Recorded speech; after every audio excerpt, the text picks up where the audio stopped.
Halo sahabat semua, selamat berjumpa kembali di channel saya. Assalamualaikum warahmatullahi wabarakatuh. Pada siang ini saya akan memberikan tutorial itu bagaimana cara menggunakan sistem manual pada mobil Matic. Jadi sistem manual itu sangat bermanfaat ketika kita akan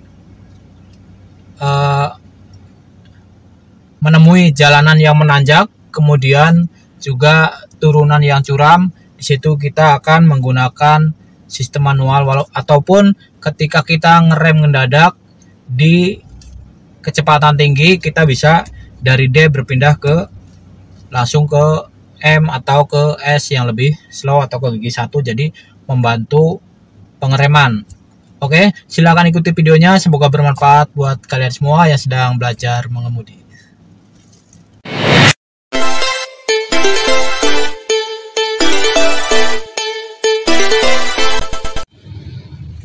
Oke, sekarang kita coba hidupkan.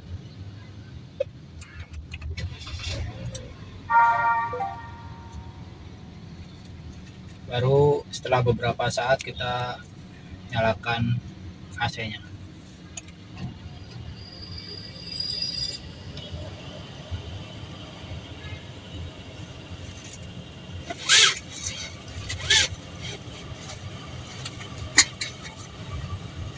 Oke, di sini kita untuk manualnya sama ya, seperti ini. Kalau kita ini dari D, jalannya kita ke D, nah untuk kita tinggal ke kanan itu ada plus, ada S, ada M, ini untuk manual. Oke, kita mulai jalan.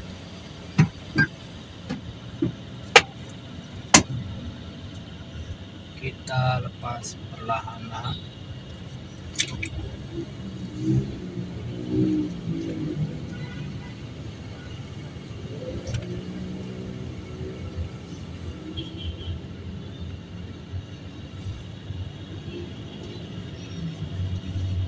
Nah, ini posisi di D, kemudian kalau manualnya itu tinggal ke kanan. Nah, ini posisi gigi ke kanan itu adalah M medium. Kemudian kalau kita turunan tanjakan lebih terjal, kita ke depanin gini aja sudah cukup. Itu adalah udah masuk ke S atau slow.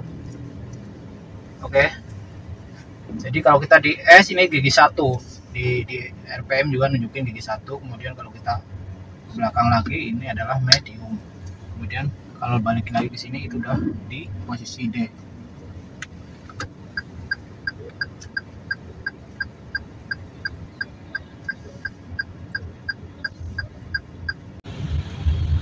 Nah, ini posisi di D ya, jadi kita tinggal injak gas saja. Kemudian kalau kita mengurangi tinggal tekan pedal rem. Jadi buat teman-teman yang sedang belajar mengemudi, cara mengemudikan mobil Matic seperti ini untuk Matic yang keluaran sekarang ya, beda dengan Matic yang sebelumnya, terutama dari segi cara manualnya.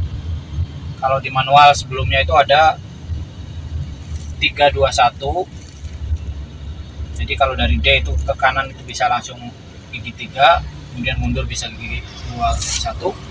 Kalau yang sekarang, Avanza sekarang itu ke kanan itu langsung di medium atau di kedepanin bisa ke slow. Kemudian posisinya manual ini ketika kita mengemudi, yaitu selain untuk tanjakan atau turunan yang curam, ini juga berfungsi untuk ketika kita ngerem mendadak. Jadi seperti ini, umpamanya kita dalam kecepatan tinggi di jalan tol. Nah, kemudian di depan kita ngerem mendadak. Kalau kita ngandelin dari sistem Matic-nya ini, dia untuk turunnya dari gigi 3 ke 2 dan 1 itu tidak secepat manual. Jadi seandainya kita ngerem mendadak di depan berhenti, kemudian kita ngerem, kita dibantu dengan gigi ini kita pindahkan ke sini ke kanan, jadi langsung ke gigi 1. Seperti itu. Jadi bisa mengurangi ketika kita sedang dalam kecepatan tinggi, tiba-tiba kita harus mengerem. Di situ kita menggunakan bantuan dengan sistem manual. Kenapa? Karena kalau matic itu untuk dari gigi besar tiba-tiba kita ngerem mendadak, dia untuk langsung ke satunya itu otomatis melewati 4, 2, 1. Berbeda dengan kita langsung ke gigi 1 dari D ke manual. Kemudian untuk ketika jalanan macet seperti ini, kita cuma injak pedal rem, pindah ke gas, pedal rem ke gas. Memang kalau untuk mobil matic ini dirancang untuk jalanan yang macet, terutama untuk di perkotaan. Tapi kalau buat teman-teman yang belajar mengemudi, saya rasa harus menguasai manual terlebih dahulu, karena jika sudah menguasai manual, baru untuk pindah ke matic itu akan lebih cepat. Beda kalau kita menguasai mobil matic, ketika kita akan pindah ke mobil manual itu tentu akan menyesuaikan dengan cara pengoperasiannya yang berbeda.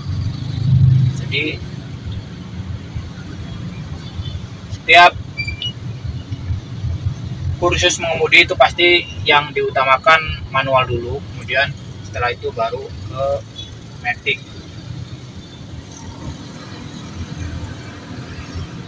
Nah, seperti ini jalannya Jakarta memang seperti ini kalau sore hari. Jadi kalau untuk mobil matic itu memang cukup membantu, kita tidak begitu capek.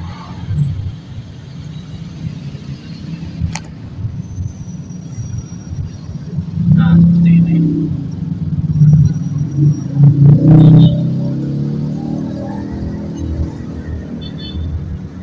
Kita mau belok ke kiri, tinggal pedal gas kita lepas, kita berpindah ke pedal rem. Seperti ini, pelan-pelan. Nah,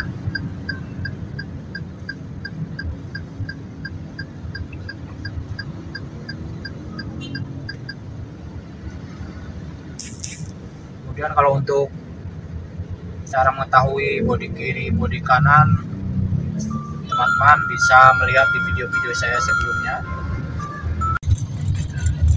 Di sini saya akan mencoba mencari jalan yang agak menanjak.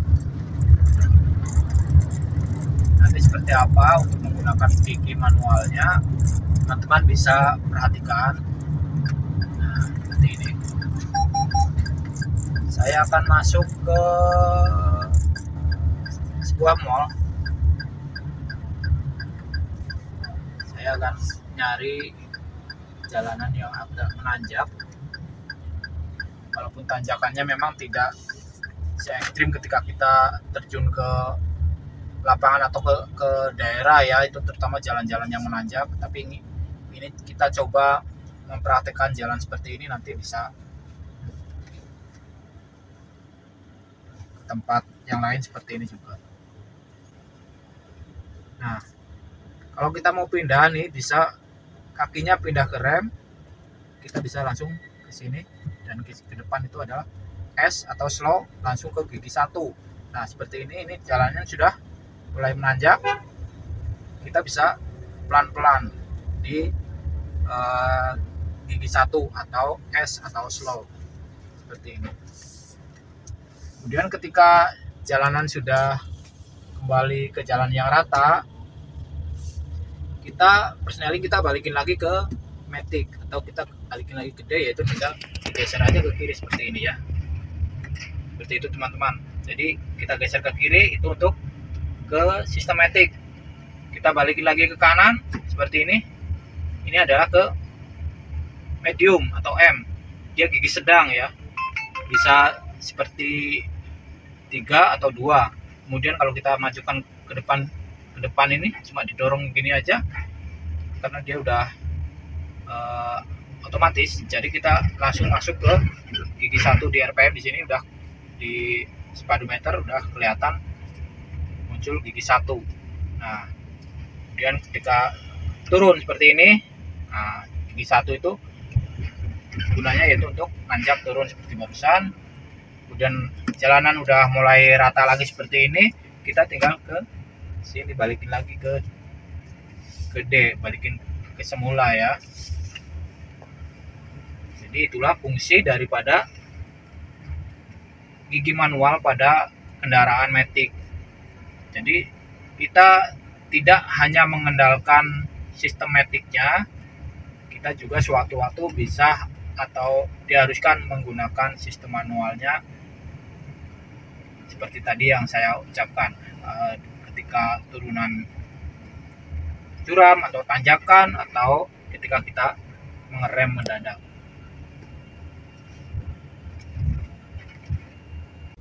Oke teman-teman semua, itu tadi bahasanya, semoga bermanfaat buat kalian semua. Sampai ketemu lagi di video-video saya selanjutnya. Wassalamualaikum warahmatullahi wabarakatuh.